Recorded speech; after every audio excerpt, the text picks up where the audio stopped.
বন্ধ হয়ে যাওয়া স্কুল, বন্ধ হয়ে যাওয়া কারখানা, 26,000 ছেলে মেয়ে যারা চাকরি হারালেন, এমন পশ্চিমবঙ্গ আপনারা চান, তাহলে অবশ্যই তৃণমূলকে ভোট করুন। আপনার যদি মনে হয় তৃণমূলের যে নেতারা কোটি কোটি টাকার দুর্নীতি করে পার্থ চট্টোপাধ্যায়, অনুব্রত মণ্ডল, জ্যোতিপ্রিয় মল্লিকদের মতো জামিনে ঘুরে বেড়াচ্ছেন, একটা লোকও সাজা পাচ্ছেন না, আপনারা যদি তেমন বাংলা চান অবশ্যই বিজেপিকে ভোট করবেন। আপনারা যদি চান আপনার রাজনীতির বিষয়বস্তু আপনার কর্মসংস্থান, আপনার পড়াশুনো, আপনার ছেলে মেয়েদের নিরাপত্তা, তাদের ভালো থাকা, এইটার পরিবর্তে হিন্দু মুসলমান মন্দির মসজিদ হবে, আপনারা অবশ্যই তৃণমূল অথবা বিজেপিকে ভোট করবেন।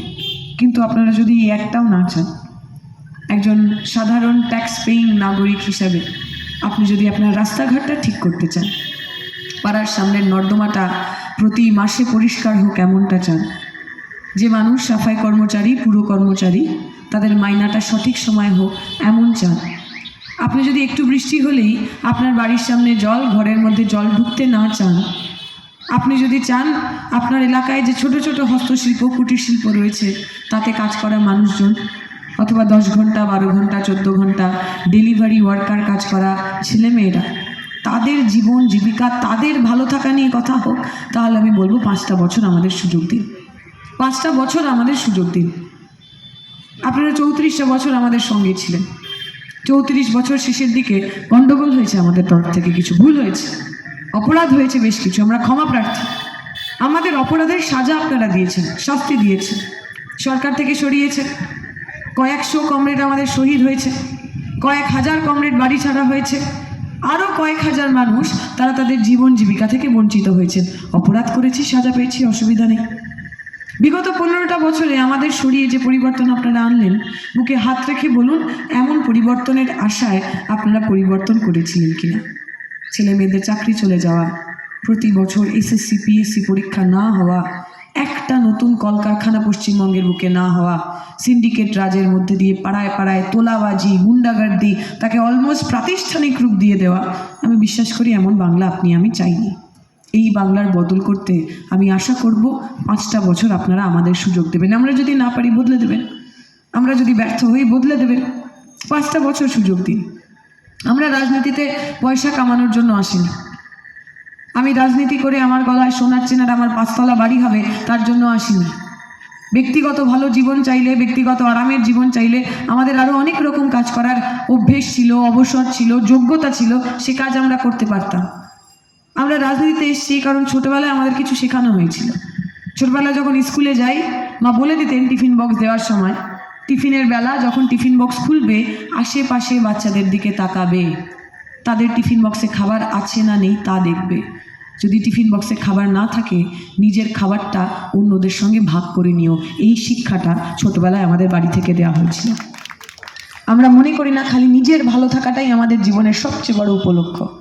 আমার পাশাপাশি আমার পাশের বাড়ির যে ছেলেটা মেয়েটা আমার মতোই পড়াশোনায় ভালো, আমার মতোই মেধাবী, আমার মতোই যোগ্যতা আছে, কিন্তু আজকে বাড়িতে বসে আছে, প্রাইভেট টিউশনই করছে, নিজের যোগ্যতা অনুযায়ী একটা চাকরি করতে পারছে না, তার কথা বলবো না? তার জন্য রাস্তায় নামবো না? তার জন্য লড়াই করব না? আমাদের বাড়িতে হয়তো যে মহিলাটি কাজ করতে আসেন, তার বাড়ির মেয়েটা আগে সরকারি স্কুলে পড়তে যেত, পাড়ার স্কুলটা বন্ধ হয়ে গেছে, এখন আর স্কুল যেতে পারেন না, ক্লাস 3 এর পর 4 এর পর পড়াশোনা চুকে বুকে গেছে, ওর কথা ভাববো না? ওর জন্য রাস্তায় নামবো না? আমরা তো রাজনীতি করতে এসেছি নিজের জন্য নয়, পকেট ভরার জন্য নয়, গলায় সোনার চেনার 4তলা বাড়ি তৈরি করার জন্য নয়। আমরা রাজনীতি করতে এসেছি যাতে সাধারণ খেটে খাওয়া মানুষ, রিক্সা চালান, টোটো চালান, যে মানুষটা খেটে কাজ করেন, পরিশ্রম করে আয় করেন, চুরি করেন না, ডাকাতি করেন না, লুটপাট করেন না, সেই পরিবারগুলোর কথা বলবে কে? তৃণমূল বিজেপি নিশ্চয়ই এখানে সভা হয়েছে এর আগে, আপনারা নিশ্চয়ই কান পেতে সেসব শুনেছেন। মনে করে দেখবেন, এখানে দাঁড়িয়ে তৃণমূল বিজেপির যে লোকেরা বড় বড় কথা আমাইকে বলে যান, এই মানুষগুলোর কথা একবারও বলেন? বন্ধ হয়ে যাওয়া স্কুলের কথা বলেন, পৌরসভার যে হাসপাতালটা একটা সময় খুব ভালো চলতো, এখন সেখানে রেফার ছাড়ার অন্য কিছু হয় না, সেই হাসপাতালের কথা বলেন? যে মানুষগুলো আপনাদের এলাকায় ক্ষুদ্র কুটির শিল্পে কাজ করেন, কেউ ব্যাগের কারখানায় কাজ করেন, কেউ ছাতার শিক তৈরি করেন, কেউ রেনকোটের কারখানায় কাজ করেন, গ্লাভসের কারখানায় কাজ করেন, 12 ঘন্টা 14 ঘন্টা ঠায় বসে থেকে কাজ করেন, কত টাকা রোজ পান জানেন? 300 টাকা, 350 টাকা, তার চেয়ে বেশি কেউ পান না। তাদের কথা কেউ বলেন? যে ছেলেটা দুপুরে রোদ্দুরে 40 ডিগ্রি টেম্পারেচারে আপনার বাড়িতে ব্লিঙ্কিটে বা জেপ্টোর মধ্যে দিয়ে একটা থামস আপের বোতল ঠান্ডা পৌঁছে দিয়ে যায়, আইসক্রিমের বোতল, আইসক্রিমের ডাব্বা বাড়িতে পৌঁছে দিয়ে যায়, ওকে জিজ্ঞেস করবেন তো দিন গেলে কত টাকা পকেটে থাকে? পেট্রোলের দাম, ডিজেলের দাম প্রতিদিন বাড়ছে। নিজের পেট্রোল ডিজেলের দাম চুকিয়ে কত টাকা ছেলেটা মেয়েটার পকেটে থাকে জিজ্ঞেস করবেন। তাদের কথা মাইকে দাঁড়িয়ে কেউ বলে না কেন? তৃণমূল বিজেপি সরকারে আছেন যারা, আমাদের ট্যাক্সের টাকা পান যারা, বলেন না কেন? তারা এসে কি বলবেন? হিন্দু মুসলমান, মন্দির মসজিদ। তৃণমূল আবার এখন নতুন নাটক করেছে, মাছে ভাতে বাঙালি, মাছে ভাতে বাঙালি। আরে অদ্ভুত বিষয়, পশ্চিমবঙ্গের মানুষ মাছ ভাত খায়, এটা কোনো বড় ব্যাপার না। বরং আপনার কনস্টিটিউন্সিতে, আপনার কেন্দ্রে যে সাধারণ গরিব মানুষ চাইলেও মাছ ভাত খেতে পারছেন না কারণ তার পকেটে টাকা নেই, তার সম্পর্কে কথা বলুন। প্রত্যেকের বাড়িতে মাছ ভাত খাওয়ার মতো পয়সা পৌঁছে দেওয়া, সংস্থান পৌঁছে দেওয়া তার কাজ ছিল সরকারের। মাছে ভাতে বাঙালি বলে নাটক করাটা সরকারের কাজ নয়। মন্দির মসজিদের নামে ভোট চাওয়াটা সরকারের কাজ নয়। আমি জিতলে মন্দির বানাবো আর আমি জিতলে মসজিদ বানাবো, আমি জিতলে ইমাম ভাতা দেবো আর আমি জিতলে পুরোহিত ভাতা দেবো, এইটা বলা সরকারের কাজ না। সরকারের কাজ বলা আমি জিতলে কর্মসংস্থান হবে। সেক্টর 5 তৈরি করেছিলাম আমরা তৈরি করেছিলাম। বক্রেশ্বর তাপবিদ্যুৎ কেন্দ্র তৈরি করেছিলাম আমরা, হলদিয়া পেট্রোকেমিক্যাল তৈরি করেছিলাম আমরা। আমাদের সুযোগ দিন, আমরা সেক্টর 6 করতে চাই, সেক্টর 7 করতে চাই, নিজের পকেট ভরার জন্য না। কিন্তু ওই যে মা বাবা ছোটবেলায় যেটা শিখিয়েছিল, আমার প্রজন্মের যে ছেলেটা, আমার যে বন্ধুটা, একসাথে স্কুলে পড়তাম, কলেজে পড়তাম, এখন তার বুড়ো মা বাবাকে ছেড়ে পুনেতে পড়ে রয়েছে, দিল্লিতে পড়ে রয়েছে, বিদেশে পড়ে রয়েছে, চাইলেও মা বাবার কাছে আসতে পারছে না, পশ্চিমবঙ্গে চাকরি নেই। আমি চাই আমার বন্ধুটা আমার কলকাতায় ফিরে আসুক, ওর জন্য সেক্টর 6 চাই। আমি চাই আমার বন্ধুটা মাথা উঁচু করে বাঁচুক, বেকার ভাতার লাইনে মাথা নিচু করে না দাঁড়াক, ওর জন্য সেক্টর 7 চাই। এই এলাকার ছেলেমেয়েরা শিক্ষিত, বেকার যুবক যুবতীরা, তাদের মুখে হাসি ফোটাতে চাই। তাই আমরা আপনাদের কাছে অনুরোধ করছি, 5টা বছর আমাদের সুযোগ দিন, আপনাদের নিয়ে একসাথে লড়বো আমরা। তৃণমূলের এই অপরিসীম দুর্নীতি, তৃণমূলের প্রতিদিনের গাজোয়ারি, ভোট দিতে না দেওয়া, লুটতরাজ, চোখ রাঙানি, এর বদল চাই, এর পরিবর্তন চাই। আপনাদের কাছে অনুরোধ, এই পরিবর্তনে সামিল হবেন। কিন্তু এই পরিবর্তন আনবে কার হাত ধরে? বিজেপির হাত ধরে। যে বিজেপি তৃণমূল সবচেয়ে দুর্নীতিবাজ নেতাগুলোর মাথায় ছাতা ধরেছে। যে মানুষ ভাবছেন তৃণমূলকে টাইট দেওয়ার জন্য বিজেপিকে ভোট দেব, দিলেন তো এতগুলো বছর। 2014 থেকে তো কেন্দ্রে রয়েছে বিজেপির সরকার। কোন কোন তৃণমূলের থেকে টাইট দিয়েছে বলুন তো? পার্থ চট্টোপাধ্যায় কয়েকশো কোটি টাকা বান্ধবীর খাটের তলায় লুকিয়ে রাখলেন। টিভিতে আমি আর আপনি, ওই যখন রিলে গোনা হচ্ছে আমরা দেখছি, এত কোটি টাকা আমার বাপ দাদা ঠাকুর দাদা কেউ চোখে দেখেনি, অত টাকা চোখের সামনে দেখলাম আমরা। সবাই জানে ওটা চুরির টাকা, দুর্নীতির টাকা, ঘুষের টাকা।